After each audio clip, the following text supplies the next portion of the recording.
বলো তো ভাইজি আমি কে? তুমি নিশ্চয়ই শিবা। আরে না না ভাইজি। তাহলে তুমি নিশ্চয়ই অয়ন। আরে না না ভাইজি। আচ্ছা ভাইজি, তুমি আমার সাথে চলো, আমি তোমাকে একটা সারপ্রাইজ দেবো। আরে কি ছেলে মানুষ এগুলো। ঠিক আছে চলো।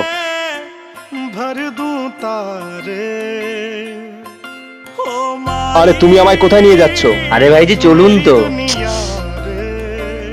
ভাইজি, এবার তুমি তোমার চোখ খোলো। আরে তুই তুই তো পা দিয়ে পড়ে মরে গেছিলিস। আমি মরিনি, আমি বেঁচে গিয়েছিলাম। সেদিন তো আমার হাত থেকে বেঁচে গেছিলিস, কিন্তু আজকে বাঁচতে পারবি না। শিবা, দাঁড়িয়ে দাঁড়িয়ে মুখ কি দেখছিস? মার এই ফৌজিকে।